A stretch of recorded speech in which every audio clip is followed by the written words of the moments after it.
حضرت سعدی رحمۃ اللہ نے لکھا ہے کہ ایک درویش کہتا ہے کہ میں نے دیکھا کہ کعبے کا میں طواف کرنے گیا تو رات کے وقت ایک شخص پتھر پہ سر رکھ کے روتا ہے اور کہتا ہے مالک مہربانی کرنا، میں نے 40 سال تیری ڈیوٹی کی ہے، میں نے کو 2-4 دن کی قبول کر لینا، میں نے 40 سال تیری نوکری کی، قبول فرما لینا، قیامت میں رسوا نہ کرنا۔ وہ شخص کہتے، بزرگ کہتے ہیں میں سمجھا کو بڑا گناہگار ہے، تو میں جا کے اسے تسلی دیتا ہوں، میں کہتا ہوں کوئی نہیں فکر نہ کر، اللہ بڑا کریم ہے، وہ بڑا گناہگار ہے، رو رہا ہے۔ کہتے ہیں جب میں قریب گیا اور میرے قدموں کی آہٹ اس بزرگ کے کانوں تک گئی اور انہوں نے سر اٹھایا تو میں تو تڑپ گیا، یہ تو بغداد کے پیر غوث اعظم جیلانی ہے۔ کہا میں نے 40 سال کی ہے تیری ڈیوٹی، تیرے دین کی نوکری، کو 2-4 دن کی، چل زیادہ نہیں، تو اسے قبول کر لینا تاکہ بات بن جائے۔ ایک ہوتی ہے انسان کی مجبوری، معذوری، عذر، ایک ہوتی ہے اس کی لاپرواہی۔ ان دونوں چیزوں میں زمین و آسمان کا فرق ہے۔ یہ جو لاپرواہی ہوتی ہے یہ کسی بھی شخص سے منسلک ساری چیزوں کو ہی خراب کر دیتی ہے۔ آپ نے ایک چھوٹا سا پودا بھی اگر لگایا ہے اور آپ لاپرواہی کا مظاہرہ کرتے ہیں تو وہ خشک ہو جائے گا۔ تیجے مالی جیندے ہون تو پھر بوٹے سوک دے نہیں۔ اگر آپ اس کی پرواہ کرتے ہیں، اس پر توجہ دیتے ہیں تو اس کی نشو و نما ہوگی، وہ آگے بڑھے گا، وہ ترقی کرے گا، وہ ایک تناب درخت بن جائے گا۔ جس چیز کی بھی آپ پرواہ نہیں کرتے، آپ اپنی صحت کی ہی اگر پرواہ نہیں کرتے، آپ نے کبھی نہیں دیکھا کہ یہ کھانا جس ہوٹل سے میں کھا رہا ہوں یہ کوئی معیاری ہے یا بالکل غیر معیاری ہے، آپ نے کبھی پرواہ نہیں کی کہ مجھے کوئی اپنی خوراک کا وقت مقرر کرنا چاہیے اور مرتب طریقے سے مجھے غذا لینی چاہیے، تو آپ بیمار ہو جائیں گے۔ لاپرواہی آپ کسی چیز کی بھی کریں، غفلت آپ کسی چیز پر بھی کریں، بات کو شخص آپ کو سمجھا رہا ہوتا ہے، آپ کو گھر والے کوئی بات کہہ رہے ہوتے ہیں، لیکن چونکہ آپ غیر حاضر ہیں، لاپرواہی سے سن رہے ہیں، غفلت سے سن رہے ہیں، تو آپ کو پوچھنا پڑتا ہے کیا کہا تھا آپ نے؟ کیوں بھلا یہ ہوتا ہے کہ آپ غفلت میں تھے۔ یہ جو غفلت ہے نا، غفلت یہ بڑی نقصان دہ چیز ہے، یہ انسان سے تعلق رکھنے والی ہر چیز کا برا حال کر دیتی ہے۔ ہم نہ تو اب کمزور ہیں، نہ ان پڑھ ہیں، نہ چھوٹے ہیں، نہ جدید دور کے تقاضوں سے ہم نا آشنا ہیں۔ کسی شخص سے بھی آپ گفتگو کریں گے تو اللہ کے فضل سے وہ ڈھیر ساری چیزوں کا ادراک رکھتا ہے، سمجھ رکھتا ہے، شعور رکھتا ہے۔ وہ آپ کے ساتھ جب گفتگو کرتا ہے تو محسوس ہوتا ہے کہ وہ ساری چیزوں کو سمجھ رہا ہے، خطرات سے بھی آگاہ ہے، خوشخبریوں سے بھی آگاہ ہے، آنے والے وقت میں کون سی چیزیں نقصان کا باعث بن رہی ہیں اور کون سے پھول خوشبو دینے جا رہے ہیں، وہ سب چیزوں کو جانتا ہے۔ لیکن اس کے باوجود جو اتنی زیادہ کمزوری امت میں آ گئی ہے، اس قدر زیادہ ٹوٹ پھوٹ کا جو ہم شکار ہیں، تو زیادہ تر مسئلہ ہماری لاپرواہیوں کا ہے، ہم غفلتوں کا شکار ہیں۔ غفلت ایک خوفناک چیز کا نام ہے، یعنی جو بندہ پرواہ نہیں کرتا، توجہ نہیں دیتا، خیال نہیں کرتا اپنی ذمہ داریوں کا، وہ شخص فساد کا باعث بنتا ہے، وہ نقصان کرتا ہے، وہ اذیت ناک حد تک چیزوں کو لے جاتا ہے۔ آپ کو بہرحال پرواہ کرنی پڑتی ہے۔ یہ جس دور میں میں اور آپ ہیں نا، یہ لہو و لعب کا دور ہے، کھیل تماشے کا۔ کھیل تماشا ہمیشہ انسان کو لاپرواہ کر دیتا ہے۔ آپ دیکھ لیں، کل تک کھیل تماشا کسی گراؤنڈ میں جا کر کسی آلے کے ساتھ کھیلا جاتا تھا، وقت نکال کے لوگ جاتے تھے، کچھ دیر کے لیے ان کا ذہن تقسیم ہوتا تھا، گھر لوٹتے تھے، اپنی ڈیوٹی کرتے تھے۔ اب کھیل تماشے ہماری جیبوں میں آ گئے. چھوٹا آدمی، بڑا آدمی، اس سے بڑا آدمی، وہ سب اس کھیل تماشے میں مبتلا ہیں، اور وہ مذاق کی کیفیت اتنی دور چلی گئی ہے. میں بڑی معذرت کے ساتھ یہ بات عرض کرنے لگا ہوں کہ بعض اوقات بڑے بھی اس چیز کا شکار ہو کر اس طرح کی بات کرتے ہیں کہ چھوٹے ادھر ادھر دیکھ رہے ہوتے ہیں کہ کیا اس کو یہ بات کرنی چاہیے تھی. لیکن چونکہ ساری رات ساری صبح لگ ہی اس کھیل تماشے میں گئی ہے، لہو و لعب میں گئی ہے، مزاج بن گیا ہے، قوم سنجیدہ نہیں رہی. آپ کسی شخص سے بھی بات کر رہے ہوتے ہیں تو وہ چاہتا ہے کہ کچھ دیر میں گپ شپ کروں، کھیل تماشا کروں، شغل مغل کروں، میں گزر جاؤں. سنجیدگی فکر، مزاج کا ٹھہراؤ. اور درویشوں نے تو شکوہ کیا ہے کہ عمر بیت گئی، لوگوں کی عمر بیت گئی، ہڈیاں کمبن، گوڈے کھڑکن، اڑ گیا لک تیرا، اجے بھی گناہ تو باز نامے، واہ واہ مرد دلیرا. میاں صاحب کہنے لگے یہاں تک تو پہنچ گیا ہے کہ ہڈیاں کمبن اور تیرے گوڈے کھڑکن تے اڑ گیا لک تیرا، اجے بھی گناہ تو باز نامے، او واہ واہ مرد دلیرا. وہ تو اتنا دلیر ہو گیا کہ جب تجھے چاہیے تھا کہ اب ہی تیرے ہاتھ میں استغفار کی تسبیح آتی، اب ہی تجھے سجدے کا ذوق ہوتا. ہم اتنے زیادہ غفلت کا شکار ہیں، آپ یقین کریں.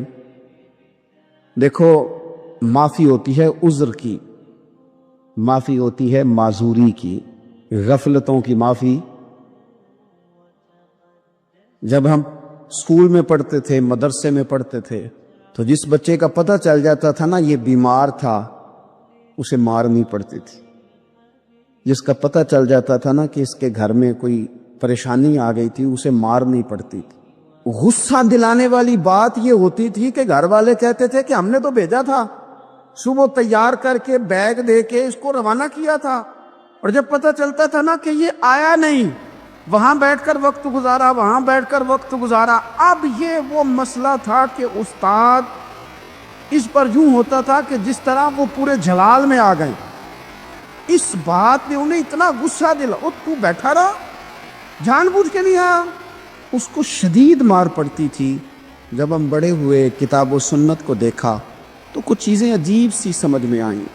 سیاستہ میں حدیث موجود ہے کہ صحابہ کرام علیہم رضوان فرماتے ہیں کہ ایک جنگ کا موقع تھا، تو وہ رستے بڑے سخت تھے، دشوار گزار گھاٹیاں تھیں، بڑی مشکل سے ہم نے وہ راہیں طے کی. ہمیں لگا کہ اس جہاد پر ہمیں بہت اجر ملے گا، اور پھر ہمارے دلوں میں یہ بھی خیال آتا تھا کہ فلاں فلاں فلاں فلاں تو صحابی آئے نہیں، وہ تو گھر میں رہے.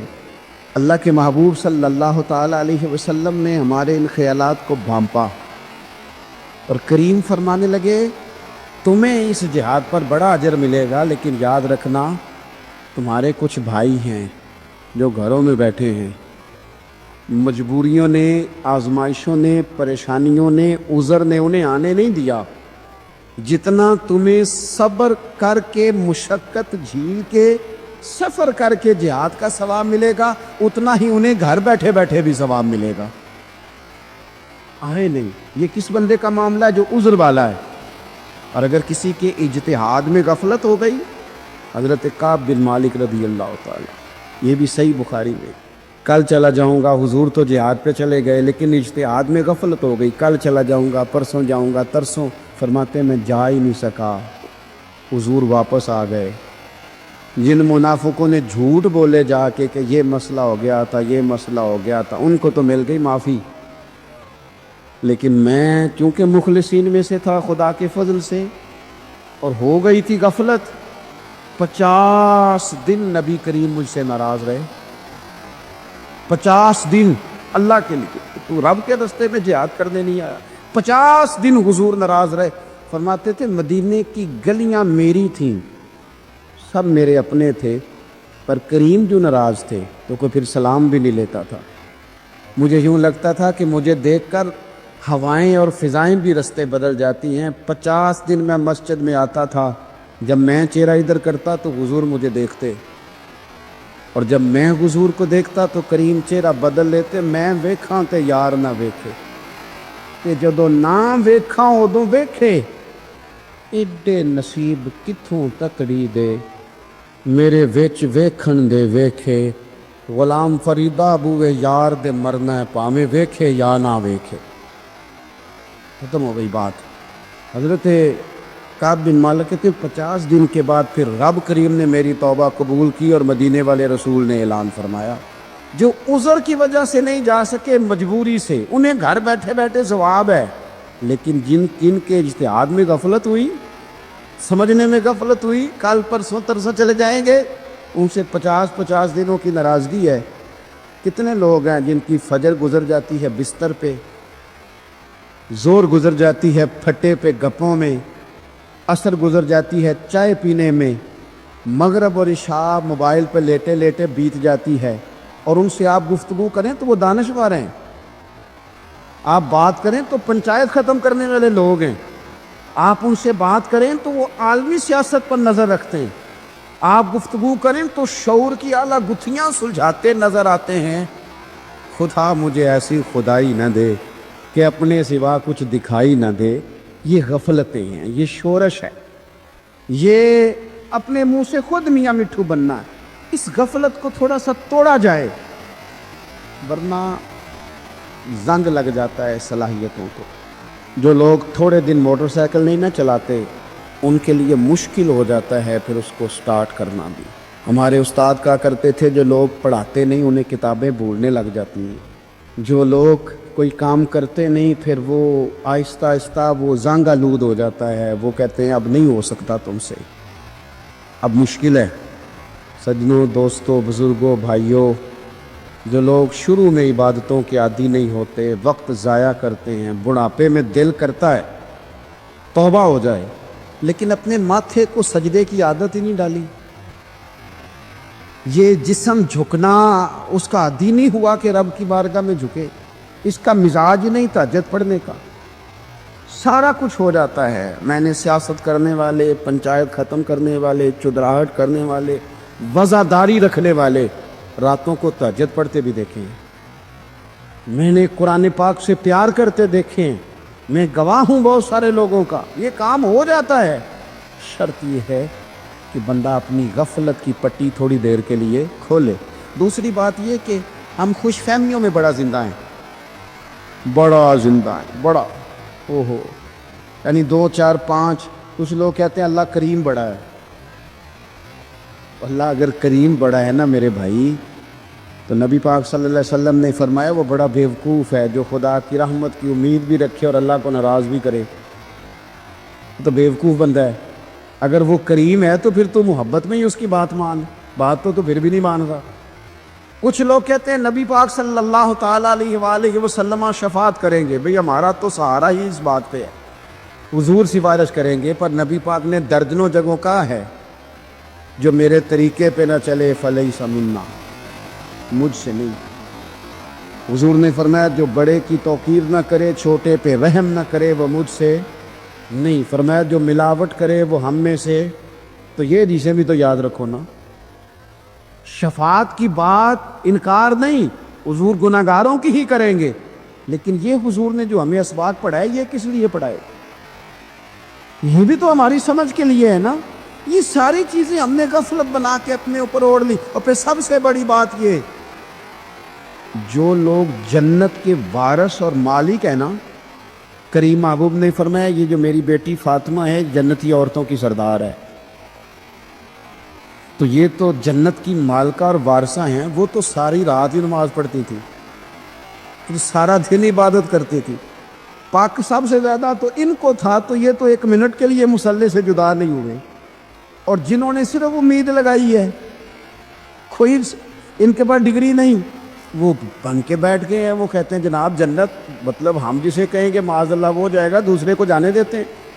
اپنی زندگی میں خوش فہمیاں نہ لائیں، یہ غفلت پیدا کرتی ہیں. غفلت بڑی خطرناک چیز کا نام ہے. جب بندہ غافل ہو جاتا، میں آپ سے ایک بات عرض کروں، حضرت عبداللہ ابن مسعود فرماتے ہیں کہ مومن رائی کے دانے کے برابر غلطی ہو جائے تو اسے لگتا ہے میرے سر پہ پہاڑ کھڑا ہے.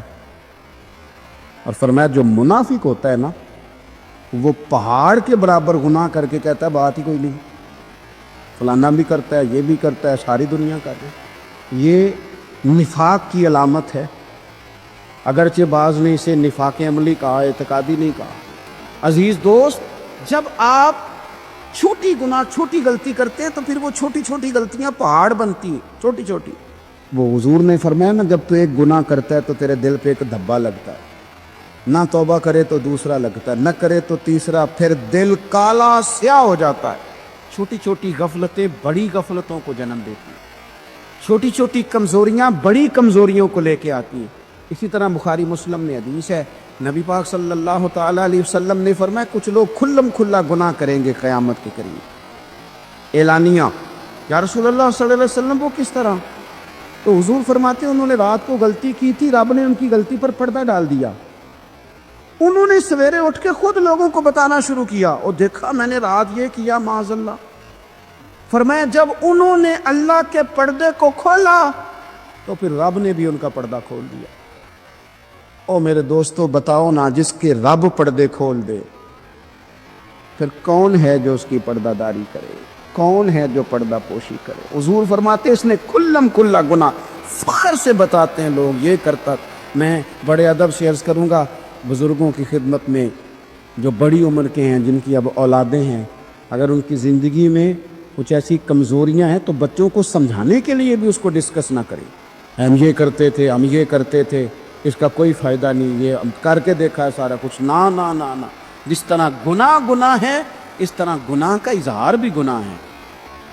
آپ ڈبل جرم کر رہے ہیں، آپ دلیر کر رہے ہیں سامنے والے کو کہ تو بھی کر، خیر ہے۔ بلکہ ایک نوجوان مجھے ایک دفعہ کہنے لگا جی ابا جی کہتے ہیں میں نے 35 سال یہ کام کیا ہے، یہ سب غلط ہے۔ تو میں نے ابا جی سے کہا چلو 15 کو سال مجھے بھی کر لینے دو، پھر میں بھی توبہ کر لوں گا۔ یہ ہم لوگوں کو دعوت دے رہے ہیں کہ غلط کام کرو۔ قرآن مجید کو آپ دیکھیں گے نا، سورہ یاسین کے اندر یہ بھلا کفر کیوں ہوتا تھا، منافقت کیسے پیدا ہوتی تھی، بت پرستی کیسے عام ہوتی تھی، دنیا کے اندر ستارہ پرست، سورج پرست، چاند کی پوجا کرنے والے یہ لوگ کیسے پیدا ہوتے تھے؟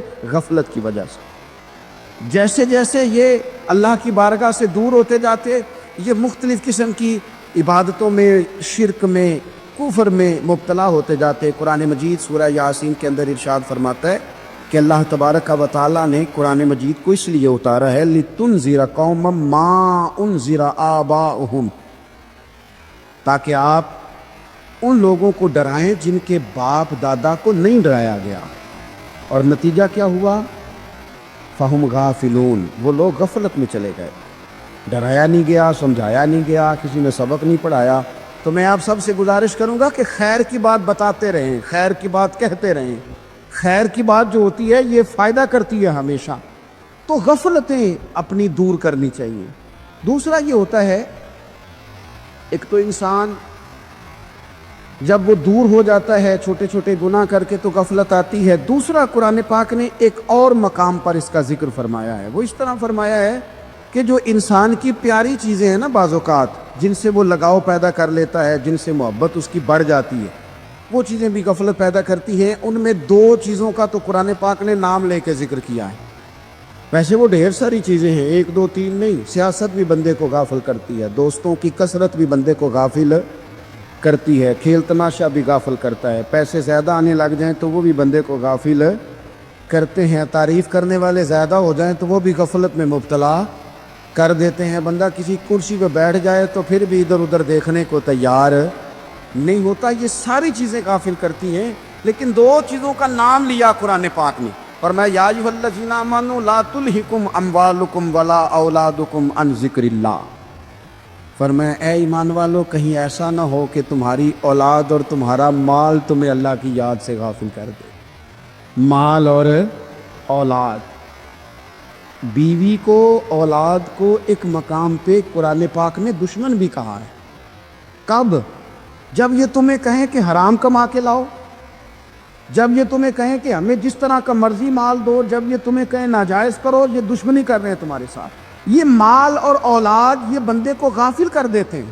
کاروبار کرنا، مال کمانا، بچے پالنا، یہ ایک جز ہے زندگی کا، یہ کل زندگی نہیں۔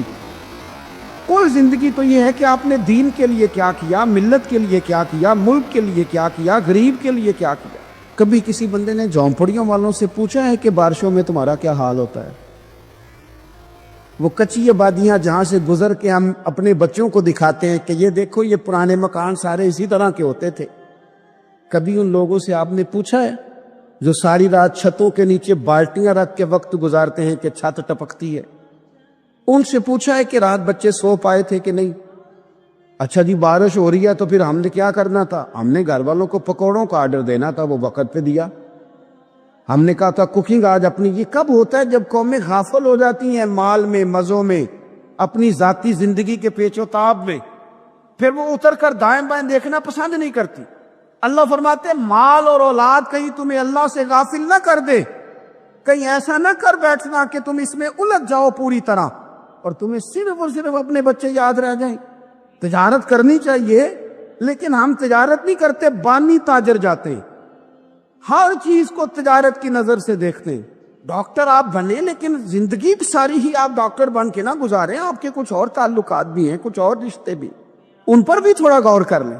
غفلتیں تیزی سے آتی ہیں اور وہ آ کر کے ہمارے اوپر حاوی ہو جاتی ہیں۔ یہ پرانے لوگ تھے نا، غافل نہیں ہوتے تھے، بڑے بڑے لوگ اپنے آپ کو کنٹرول کرتے تھے، دیکھتے تھے کہ یہاں کوئی چیز مجھ پہ حملہ آور تو نہیں ہو رہی، فلانی چیز کہیں میرے اوپر زیادہ قبضہ تو نہیں کر رہی۔ وہ پھر ان چیزوں سے اپنے آپ کو بچاتے تھے۔ نفسانی خواہشات کا غلبہ یا دوستوں کی تعریفیں یا ادھر ادھر کی چیزیں، وہ اپنے آپ کو تیزی سے اس سے بچاتے۔ اس رستے سے اجتناب کرو جو رستہ غفلت لاتا ہے، جو رستہ تکلیف میں مبتلا کرتا ہے۔ جو دم غافل سو دم کافر، سانو تے مرشد ہوئی پڑھایا ہو، ہمیں تو یہ سبق دیا گیا۔ مجھے کہہ لینے دیں، ہم میں سے ڈھیر سارے لوگ ہیں، پلٹ کر اپنی زندگی دیکھیں، اپنے آپ پر غور کریں تو ہم اتنے قابل تھے کہ شاید ہمیں کوئی اپنے دروازے پر چوکیدار بھی نہ رکھتا، لیکن جب اس نے نواز دیا تو ہمارے لہجے ہی بدل گئے، ہمارا انداز ہی کچھ اور ہو گیا۔ شاید کوئی ہم سے سلام بھی نہ لیتا، لیکن جب اللہ نے نواز دیا تو لفظ اور جملوں کے اندر پھر ہمارے وہ رنگ آ گیا جو نہیں ہونا چاہیے تھا۔ کیوں؟ کہ مال آیا تو غفلت لایا۔ حضرت عمر فاروق کے زمانے میں جب مال آتا تھا تو وہ رویا کرتے تھے، فرماتے تھے یہاں جی آتا ہے وہاں غفلت بھی آتی۔ اپنی زندگی سے غفلت کا پردہ اٹھائیں۔ سو رہے ہیں سارے جاگ جائیں، وقت تیزی سے گزر رہا ہے، بے قابو ہو گیا، ہم سے نہیں سنبھالا جاتا ٹائم، کب دن چڑھتا ہے کچھ پتہ نہیں چلتا، شام ہو جاتی ہے ڈھیروں کام رہ جاتے۔ کئی لوگ تھے جن کا ارادہ تھا کہ پرسوں سے میں نے مسجد آنا ہے، میں نے نیک ہو جانا ہے، وہ نہیں آئے، موت ہی آئی۔ حضرت اسرائیل ہی آئے، بڑا پیار کیا فلانے نے، او ہو جی، بڑا ہی رو رہے تھے اس کے بچے، پھر کیا قبر پہ بیٹھے رہتے ہیں سارا دن؟